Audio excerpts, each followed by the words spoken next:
What's up, people? It's your man, the Spaceman. So, straight to the point, I've been hearing about these tone space portions of the show from this dirty ass homeless dude.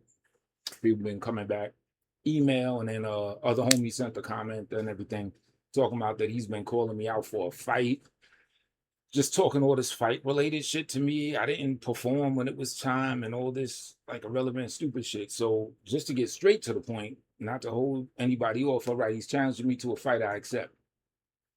Simple as that. Yeah, I accept. Now I'm trying to find the clip of the video, but I don't got all day to search through his bullshit. I can't stand that shit anyway. And they might have took whatever the part is down. Other homie told me and shit. But I want to find the clip where he's challenging me. So this way, next time fairly around his way, because I do be conducting business, Columbus, Georgia. Everybody knows that and everything. And next time I'm around there, of course, I will never go to the house that he's staying at, where the homeless man is living under the racist white people. I never will pop up at the crib. Let's just get that straight.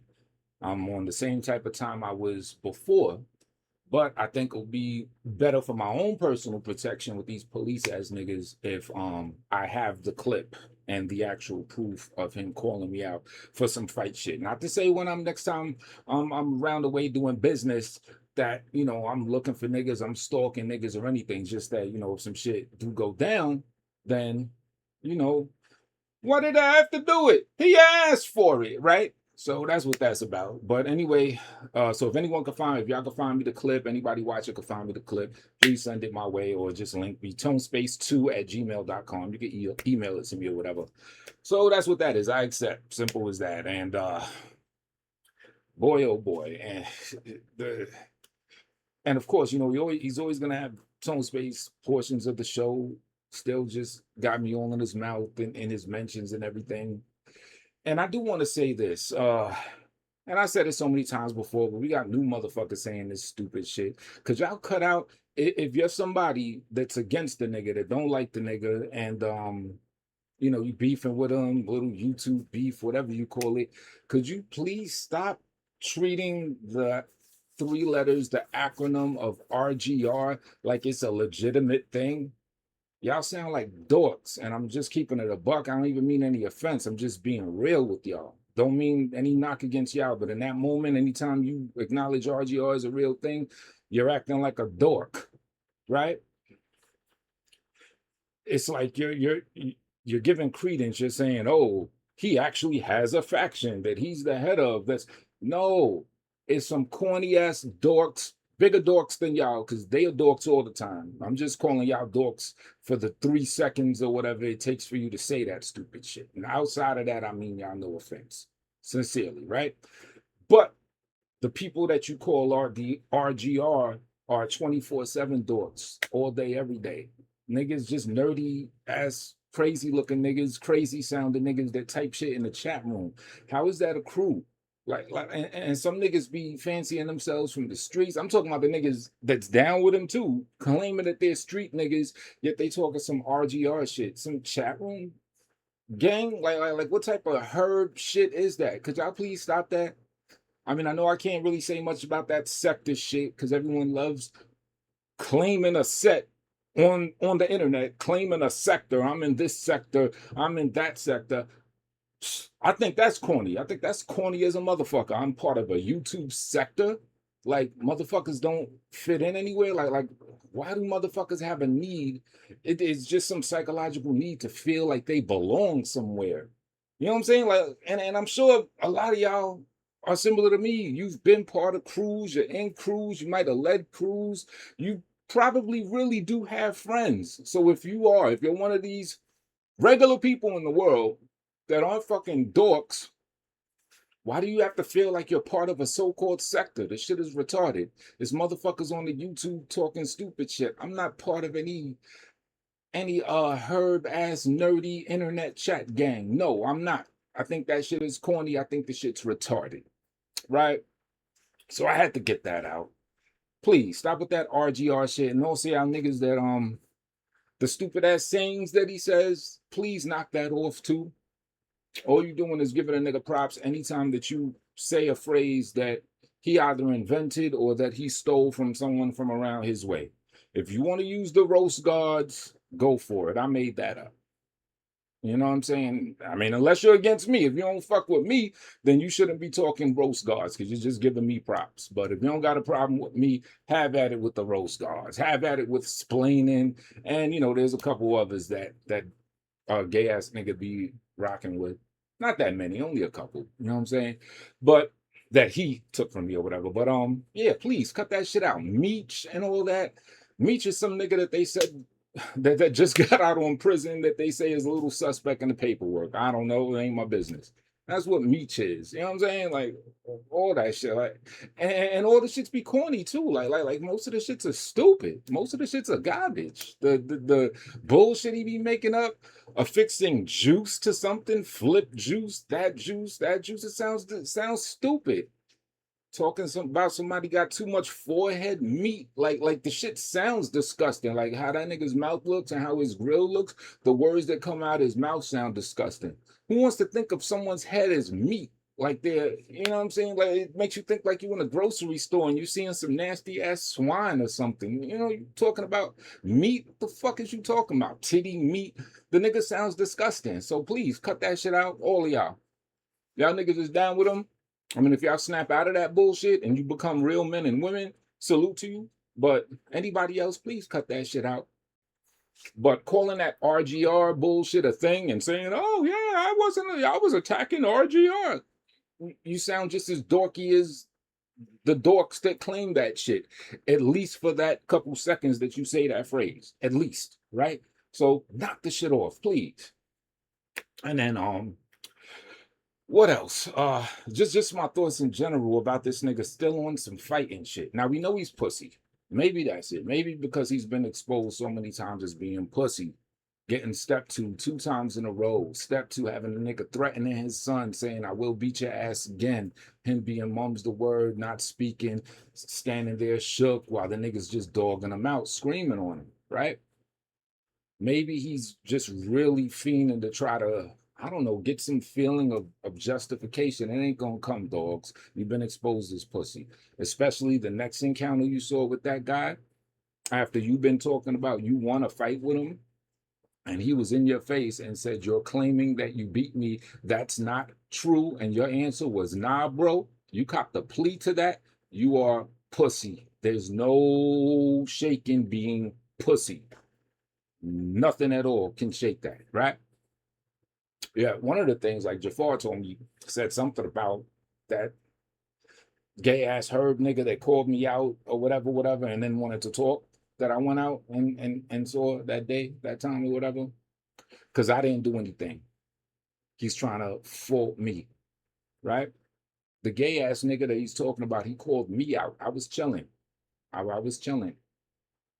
Called me out for a fight or whatever the fuck. I got there. Again, I'm gonna say it again. He put police reports on a nigga, 3 of them. Admitted it in court. Like it ain't like a rumor that he did that. He told it to a judge. Like, so I'm under the I'm gonna defend myself act, but I'm not gonna set it on anybody act. Straight like that. It's smart, right? I'm in there. I'm in front of his face, calling him every bit the pussy and the bitch that he is. You think that would be enough for a nigga that called me out for some drama to then pop the bottle? The cork stayed on the motherfucker. Ain't nothing, you know what I'm saying? So, like, imagine if it was the other way around. Imagine if I called that pussy nigga out and everything, and he was screaming on me, yo, pop it off then. Da, da, da, da, da, da, da. Even if I didn't put police reports on him, imagine if it was the other way around. So, what the fuck is it? What is the expectation? And after that, oh, because I said, leave me the fuck alone.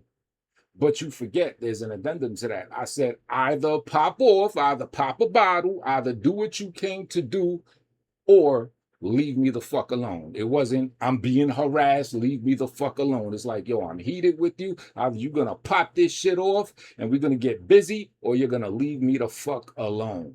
That's it. It wasn't, you know what I'm saying? You can't just take that phrase independently and forget the activator of why I said that. You feel me? And I told him come down the block, and he wouldn't follow me. So that's that. That doesn't compare to a nigga in front of your face threatening your son. saying he's on your son. And then he ended up getting on your son's ass, started stalking your son. Or I think at this time probably already was stalking your son, where your son was in a video saying, yo, this nigga's been following me. I'm afraid for my life. This man has your son afraid for his life. And he's in front of your face letting you know that he has your son afraid for his life and that he's going to pop a bottle, pop it off with your son when he sees him, your own son, your oldest son. And you're just standing there not doing nothing, talking about you're not fighting. That is pussy, very pussy.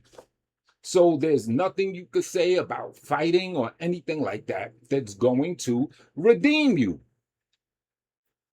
Because for the longest time, I was that one person he didn't want to talk about, oh, I'll fight space. He would leave me out the conversation. So now I guess trying to do some fake flexing to try to build some, I don't know, some points back up, which is never going to happen because your skirt been pulled. He thinks he could call me out. Well, I accept. So next time, I'm around the way or whatever, and you don't have to pop it off on me because you already popped it off by putting out the challenge. So you don't even gotta set shit off. It just is what it is. I'll never show up in front of those white people's cribs that your homeless ass stay at. Never do that. But other than that, I accept. I'll just leave it at that. Also, it's interesting that an overly grown man is just on some extra talking this fighting shit, period. Granted, as a grown man, he be getting his ass whipped. Some shit that you think would go on with niggas maybe in their teens or whatever. He gets tossed around a fucking store well over 45 years old. You know what I'm saying? So for him, I guess he feels like he got something to prove, trying to redeem himself. Never gonna happen. But anyone that's grown, even just regular grown, should honestly aspire to never have a non-sanctioned fight again. That is a bragging point. That is something worth flexing. Or like if in the last 10 years, you haven't had a non-sanctioned fight, that means you've been living your type of life where you haven't been getting in drama where you have to do that. You feel me? That's the bragging point. Not, I got in a fight as a overly grown bitch, especially a grown nigga like that don't take care of himself. See, niggas like me, I don't feel much different than I felt at 20 something. I was working out at 20 something. Like I still feel, you know what I'm saying? Like spriteful and everything. You know what I'm saying? And there's other people that's, of a certain age that are also like that. You know what I mean? Jack LaLanne type shit, right? But niggas like that, flabby, old, beat up niggas that look washed up, flabby, sick motherfuckers like that should really, even more so, aspire and be happy to be able to be settled in their fat, flabby, nasty body and never have to have a non-sanctioned fight again, or in their case, even a sanctioned fight. Because who wants to see sloppy niggas in a ring? And the reason I say non-sanctioned fights, because I think it is cool to have like boxing matches, have something to look forward to where you go extra hard in the gym, you tighten up your craft, you learn a craft to get it popping or whatever you need to do. Like this recent thing of hip-hop, urban culture boxing matches by non-professionals. I think it's dope. I mean, personally, I think most of them need to spend more time in the gym. I don't think they be practicing enough. They just take a fight and then they might hit a punching bag like 2 or 3 days and then then that's it. But I think shit like that is cool. And I'm down to do some shit like that. If anybody want to, step to the plate. There's a couple people I have in mind or whatever, right? Shit like that is cool. Not this nigga. This nigga, would I do a sanction one with him? I don't know. I accept this challenge. Let's just leave it at that. But other than that, you should aspire not to have a fight. Like, even when he talks about back in the day, this bum-ass, dirty-ass nigga, he talks about all these fights he had, right? But here's the thing. He knows the name. And I said this in another video on another channel, but I didn't feel like directing people where to find that shit. That's how, uninspired I am by just getting on here talking stupid shit, right? But he brags about like 9, 10 different people that he had fights with. Now, how many he won, how many he lost, that's not even the point. He probably lost all of them. But the point is, he knows all of their names. Those are people that are currently or were his friends that were part of his circles. He knows these people's names, like 9, 10 motherfuckers that he done fought. And we're not talking about like little high school spats. I've had that. where I had fights with niggas in high school and then I got to know them after and I could tell you what their names were and shit like that. No, we're talking about in his 20s, probably into his 30s, in his dirty ass neighborhood he's from. He knows these people. Now, I don't know, is it just me? Because I can't name off a laundry list of motherfuckers that I know that I could tell you their name that I know that I had fights with. Can I list off 9 or 10 situations and fights? Absolutely. But I don't know these motherfuckers. Most the drama that I got into and fights that I got into, I did not know the people. It's popped off right there. The first time I saw them niggas when I punched them in the face, or when they punched me in the face or tried to or whatever. You know what I'm saying? But he's like, yeah, this nigga, I fought this nigga, this little ass nigga, this nigga, this nigga, this nigga, this nigga. That sounds like you're the motherfucking problem, like he's the problem. You see how things are starting to pan out? He's already been deemed a fucking weirdo. You know, you can't find anybody from his neighborhood that'll have a good word to say about him, except some like crazy retarded nigga. Remember we put that like just I don't even know what to call it, nigga. Just real weird, goofy, dirty, dingy nigga talking about the Levette side thugs and all of that. That video, somebody needs to pop that video back out. And then he actually posted that, like he thought that that was a good thing. He thought it was a good thing to take that strange motherfucker who I don't think it didn't have a shirt on, just looking very disheveled and sloppy and could barely talk, retarded ass nigga, and have him on camera talking in his defense. He thought that that shit was good. Think about that. It's not just the fact that that nigga did that. It's the fact that he doesn't even have the mind to realize that that's an L to publicize that, to expose people to this nigga and say, oh, this is your man. So he got something good to say about you. But as far as normal people, we can't find a regular person around his way that has anything good to say about him. All you hear are people getting in drama with him. That means that he is the denominator. He is the bad denominator. He is the problem. You know what I'm saying? Like all those 9, 10 people he fought. Can they name 9 or 10 people that they fought that they know intimately well like that? I don't know. Maybe it's me, but I, I have friends, I have people, I have associates. I don't remember growing up getting into a whole bunch of drama with every which person that I see. You know what I'm saying? Most times I got into drama is actually defending someone that I know. To be honest with you, most of the time it won't even be something that's innately sourced as my issue. You know, again, high school, yeah, the nigga Steve Shack, my nigga Omar, 1 or 2, this one, that one, you know what I mean? I got to know them. High school, you learning yourself, coming of age and all that shit. But outside of that shit, outside of freshman, sophomore year, into adulthood, I'm not fighting people I know like that. You know, those are my niggas. Like, what are you talking about? You know what I'm saying? I'm not definitely not clapping people I know. Like, so I'm just saying, like, before and after and during, he's a dirtbag. He's a dirtbag for having 10 people that he fought that he knows that well, because he's the problem, because he's the weirdo, because he's the outcast. And he's a fucking herb that's looking for some type of get back internally or whatever, because he's been bitched out publicly on on camera multiple times. So he's putting out, I'll fight this one, I'll fight that one. Yeah, it ain't gonna happen. And fucking with me, like, I accept. That's all I'm saying about that. But yeah, definitely ain't gonna get any points back mixing up with me. I'll say that. But I do accept. I do accept the challenge. So I'll see you when I see you.